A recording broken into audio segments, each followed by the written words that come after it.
احنف کہتے ہیں عمر ابن خطاب رضی اللہ تعالی نے کہا تفقہوا قبل ان تسودوا، تفقہوا دین کی گہری سمجھ حاصل کر لو، قبل ان تسودوا اس سے پہلے کہ تمہیں سرداری ملے۔ تسودوا سردار ہونا، اسی پر سے لفظ ہے سید، سید لفظ جڑا ہوا ہے، سید کا مطلب ہوتا ہے سردار۔ دین کا گہرا علم حاصل کر لو اس سے پہلے کہ قوم میں سماج میں تم کو بڑا مقام ملے، اس لیے کہ جب بڑا مقام مل جاتا ہے تو کئی مصیبتیں آ جاتی ہیں، انسان مصروف ہو جاتا ہے، علم سے محروم ہو جاتا ہے، دو اس کو فیصلے کرنے پڑتے ہیں، اگر علم نہیں ہوگا فیصلے غلط ہوں گے، تین اس کے اندر قدر انا بھی پیدا ہو جاتی ہے اور اسی وجہ سے آدمی اپنے سے چھوٹے سے علم حاصل نہیں کر پاتا ہے۔ قوم کا سردار ہے، اب مقام اور سرداری ملنے کے بعد وہ عام آدمی ایک عالم ہے جس کے پاس علم ہے لیکن سردار قوم کا یہ ہے، اب علم والے سے یا کسی عام انسان کے پاس کوئی علم کی بات ہے، اس کے پاس بیٹھ کر علم حاصل کرنا نفس کے خلاف ہو جاتا ہے، کیوں؟ اب اس کے پاس مقام ہے، جب تک مقام نہیں تھا آسان تھا، لیکن سماج میں اس کا مقام اگر بنا ہوا ہے تو اب اس کا علم حاصل کرنا اس کے لیے عار بن جاتا ہے، میں کیوں کسی کے آگے بیٹھ کر علم حاصل کروں۔ لہٰذا عمر بن خطاب رضی اللہ عنہ کی اس قول کی کئی تشریحات علماء نے کئی اسباب اس کے بیان کیے ہیں، آپ اس کو شروع میں دیکھ سکتے ہیں۔ فرماتے ہیں تفقہوا قبل ان تسودوا، قوم میں سرداری، بڑا مقام اور لیڈرشپ جس کو آپ کہیں حاصل تم کو ہو اس سے پہلے تم علم حاصل کر لو، کیونکہ اگر تم نے علم حاصل نہیں کیا تمہارے لیے ضرر اور رکاوٹ بن جائے گا یہ سرداری حاصل کر لینا، مقام پانا، بڑا مرتبہ پانا۔ تو اس سے بھی معلوم ہوتا ہے، عمر کے قول سے بھی معلوم ہوتا ہے کہ انسان کو ذمہ داری نبھانے کی پوزیشن میں آنے سے پہلے علم حاصل کر لینا چاہیے۔ سردار کیا ہوتا ہے؟ کوئی آدمی قوم کا سردار ہے، کوئی حاکم ہے ملک کا، مسلمانوں کی پوری رعایا کا وہ حاکم ہے، وہ خلیفہ ہے مسلمانوں کا، یا گورنر ہے کسی علاقے کا، شہر کا، یا کم سے کم وہ اپنے گھر کا سردار ہے۔ کلکم راع وکلکم مسئول عن رعیتہ، تم میں سے ہر ایک سرپرست ہے، نگراں ہے، حاکم ہے۔ الرجال قوامون علی النساء، مرد عورتوں پر قوام ہے، وہ حاکم ہے، اس کا کام ہے حکم دینا، گھر کا کام نظام چلانا، بچوں کو، عورتوں کو، گھر کے افراد کو ان کو لے کر چلنا، وہ کم سے کم گھر کا تو سردار ہے۔ اگر اس کے پاس سارے امور کا علم نہ ہو وہ گھر کا نظام نہیں چلا پائے گا، اس کی سلطان، اس کے اپنے گھر کی سلطان میں وہ اللہ کی شریعت کا نفاذ نہیں کر پائے گا اگر اس کے پاس دین کا علم ہی نہیں ہے۔ لہٰذا چاہے آدمی باہر کی سرداری اس کے پاس نہ ہو، اس کے گھر کی سرداری اس کے پاس ہے، اس کو چاہیے کہ وہ دین کا علم حاصل کرے۔ لہٰذا یہ بات معلوم ہوتی ہے کہ مصروفیت اور مقام اور عہدہ اور اس طرح کا معاملہ پیدا ہونے سے پہلے آدمی کو چاہیے کہ وہ علم حاصل کرے۔ تفقہ کا مطلب ہوتا ہے دین کا گہرا علم حاصل کرو، سرسری علم نہیں۔ تفقہ کا مطلب ہوتا ہے گہرا علم حاصل کرنا۔ اس قول کو امام البخاری نے تعلیقاً روایت کیا ہے اور ابن ابی خیثمہ نے اس کو اپنی کتاب العلم میں بیان کیا اور اس کی سند صحیح ہے۔ امام البخاری نے اس میں اضافہ یہ کیا ہے، کہتے ہیں تفقہوا قبل ان تسودوا، سردار بننے سے پہلے علم حاصل کرو، حضرت عمر کہہ رہے ہیں۔ امام البخاری کہتے ہیں وبعد ان تسودوا، اور سردار بننے کے بعد بھی علم حاصل کرو۔ یہ نہیں، حضرت عمر کے قول کا یہ مطلب نہیں ہے کہ سردار بننے سے پہلے علم حاصل کر لو، سردار بن گئے تو اب علم حاصل کرنا چھوڑ دو، یہ مطلب نہیں ہے۔ امام البخاری کہہ رہے ہیں اس کا مطلب یہ ہے تم مصروف ہو جاؤ گے، تمہارے لیے مشکل ہو جائے گا، تم کو زیادہ ضرورت پڑے گی اور پھر بعد میں علم حاصل کرنا مشکل ہو جائے گا، اس لیے پہلے حاصل کر لو۔ لیکن علم کا سلسلہ سردار بننے کے بعد منقطع نہیں ہونا چاہیے۔ یہی بات میں نے شروعات میں کہی کہ انسان ایک وقت تک علم حاصل کرتا ہے، اس کے بعد چھوڑ دیتا ہے جب اس کے پاس مقام آ جاتا ہے۔ جیسے مدرسے میں گیا، علم حاصل کیا، مدرسے سے فارغ ہو گیا، اب تو میں سب پڑھ لیا ہوں، اب اس کے بعد علم حاصل نہ کرے. زندگی کے کچھ ایام میں، جوانی میں شوق جب تھا، فری فارغ تھا، بہت علم حاصل کر لیا. اب اس کے بعد گھر بار میں لگ گیا، نکاح ہو گیا اور ذمہ داریاں آ گئی، اب چھوڑ دیا. اب دل میں ایک بھرم یہ ہے کہ میں بہت کچھ حاصل کر چکا ہوں، بہت پڑھ چکا ہوں، اتنا پڑھا ہوں کہ بہت نے نہیں پڑھا ہوگا. یہ بھرم اور یہ گمان انسان کو علم حاصل کرنے سے محروم رکھتا ہے، جو علم کے زوال کی پہلی سیڑھی ہے. اسی لیے امام البخاری کہتے ہیں وَبَعْدَ أَن تُسَوَّدُوا، سردار بن جاؤ قوم کے تب بھی علم حاصل کرو. وَقَدْ تَعَلَّمَ أَصْحَابُ النَّبِي صلی اللہ علیہ وسلم فِي كِبَرِ سِنِّهِمْ. امام البخاری کہتے ہیں دیکھو، اللہ کے نبی صلی اللہ علیہ وسلم کے صحابہ نے اپنی عمر کے بعد کے مرحلے میں، بڑھاپے میں بھی دین کا علم حاصل کیا ہے.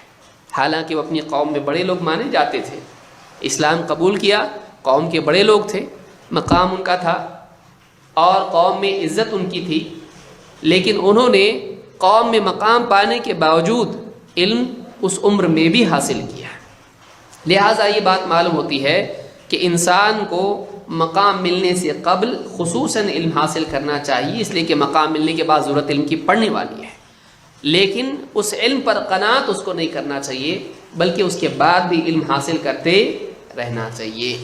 یہ امام البخاری نے اپنی صحیح میں اس کو کتاب العلم میں ذکر کیا ہے. احمد ابن محمد ابن ایوب کہتے ہیں، صاحب المغازی ہیں، ان کی کتاب مغازی میں موجود ہے. مغازی یعنی نبی صلی اللہ علیہ وسلم کی سیرت، آپ کب پیدا ہوئے، آپ نے مکہ میں کیسے کیا، پھر ہجرت کی اور آپ کی وفات کیسی، سارے واقعات جو بیان کیے جاتے تھے. اس کو پرانے زمانے میں مغازی کہا جاتا تھا. بعد کے دور میں، ہمارے اپنے اس دور میں عموماً اس کو سیرت کہا جاتا ہے. اس زمانے میں عموماً اس کو مغازی کہا جاتا تھا. غزوہ کے معنی جنگ کے ہوتے ہیں، لیکن چونکہ نبی صلی اللہ علیہ وسلم کی زندگی کا عموماً حصہ مدنی دور جو ہے یہ جنگوں ہی سے بھرا ہوا ہے، اس اعتبار سے آپ کی سیرت کو بھی مغازی کہا جاتا ہے.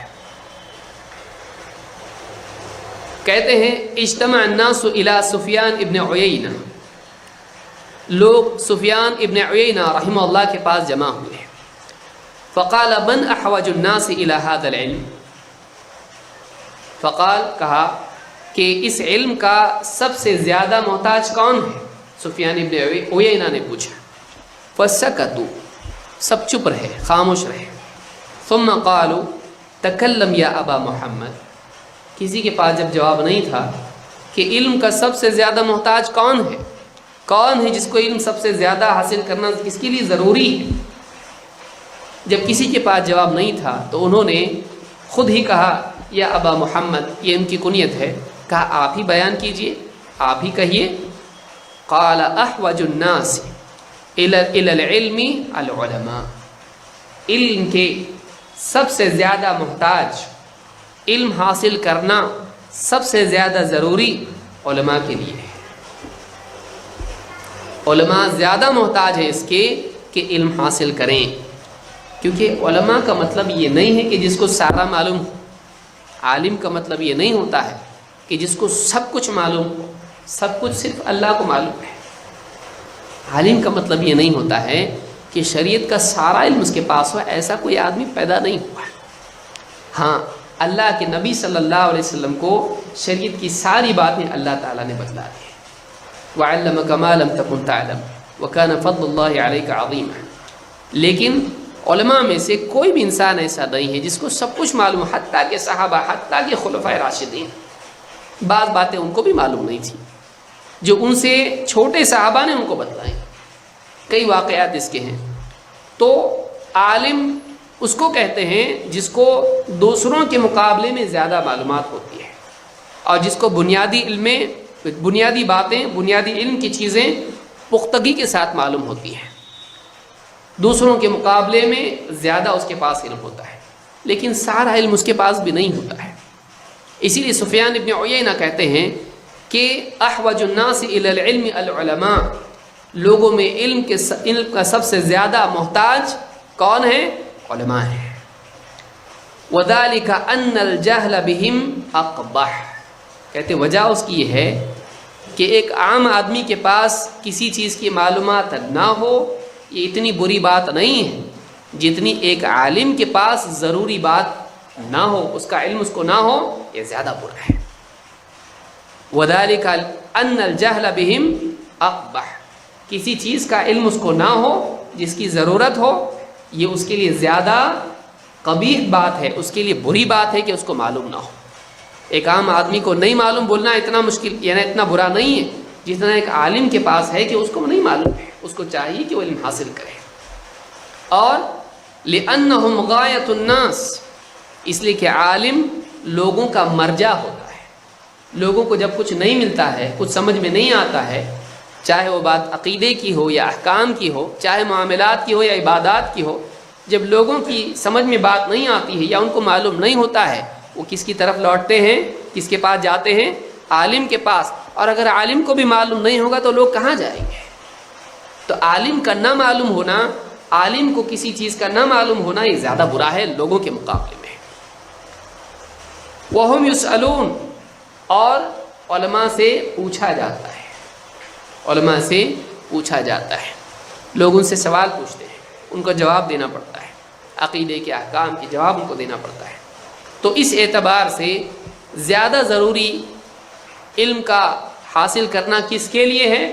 آدمی سوچے گا جواب یہ ہونا چاہیے کہ ایک جاہل کو زیادہ ضروری ہے، ایک جاہل زیادہ محتاج علم کا، لیکن سفیان ابن عیینہ کہتے ہیں جاہل سے بھی زیادہ علم کا محتاج ایک عالم ہے، اس لیے کہ جاہل جاہل ہے، لوگ اس کے پیچھے نہیں چلتے ہیں، عالم کے پیچھے لوگ چلتے ہیں، عالم سے لوگ پوچھتے ہیں، عالم لوگوں کو جواب دیتا ہے، عالم لوگوں کی رہبری کرتا ہے، جاہل رہبری نہیں کرتا ہے۔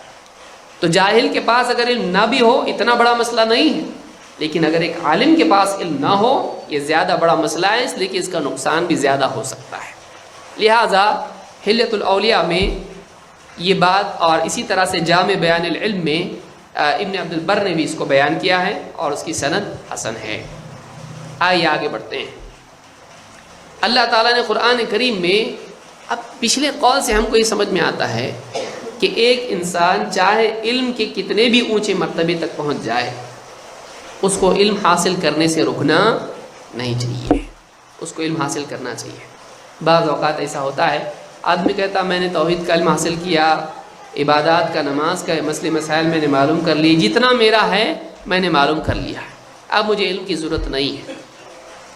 علم کی ضرورت موت تک رہتی ہے، اور انسان کو چاہیے کہ اس کی زندگی کا کوئی دن ایسا نہ گزرے جس میں اہتمام کے ساتھ، اتفاقی طور پر نہیں، کبھی کہیں کھڑے کھڑے کچھ سن لیا اور کچھ نئی بات معلوم ہو گئی، چلو آج علم معلوم ہوا، نہیں، اہتمام کے ساتھ اس کو چاہیے کہ وہ علم حاصل کرے، علماء کی صحبت کے ذریعے سے یا کتب کے ذریعے سے یا کسی اور ذریعے سے، جیسے دروس وغیرہ علماء کے سنیں، اس کے ذریعے سے ہر دن اس کو علم حاصل کرنا چاہیے۔ کتنی عجیب چیز ہے کہ ایک انسان کا پورا دن گزر جائے اور وہ دین کا کچھ بھی علم حاصل نہ کر سکے، یہ محرومی ہے، یہ ناکامی ہے۔ اللہ تعالیٰ فرماتا ہے وَقُلْ رَبِّ زِدْنِي عِلْمًا، اے نبی آپ اللہ تعالیٰ سے بطور دعا یوں کہیے کہ اے میرے رب مجھے علم میں اور بڑھا دے، یعنی اے نبی اللہ تعالیٰ سے علم کی زیادتی کی دعا مانگی ہے۔ اس سے بات معلوم ہوتی ہے، آپ غور کریں اس آیت میں، اللہ کے نبی صلی اللہ علیہ وسلم سے زیادہ علم کس کے پاس ہے؟ لیکن اللہ تعالیٰ نے آپ کو بھی کہا آپ بھی علم کی زیادتی اللہ سے طلب کیجیے۔ معلوم ہوا کہ علم کے کمال کے باوجود انسان میں طلب علم کا کمال بھی ہونا چاہیے، اس کو میری بات کو یاد رکھیں آپ، ایک ہے کمال علم اور ایک ہے کمال طلب۔ ایک ہے علم کا کمال، بہت علم ہے، لیکن بہت علم ہے کے ساتھ ساتھ بہت طلب ہے بھی ہونا چاہیے، اس کو علم کی بہت طلب ہے۔ عام آدمی جتنا علم کی طلب نہیں کرتے اتنا یہ علم کی طلب کرتا ہے، علم کی چاہت، علم حاصل کرنے کی تڑپ اس میں دوسروں سے زیادہ ہے، جبکہ علم بھی اس کے پاس دوسروں سے زیادہ ہے، یہ کمال ہے۔ علم کے کمال کے ساتھ اگر طلب میں نقص پیدا ہو جائے یہ شخصیت کا نقص ہے۔ اسی لیے اللہ تعالیٰ نے نبی صلی اللہ علیہ وسلم سے کہا وَقُلْ رَبِّ زِدْنِي عِلْمًا۔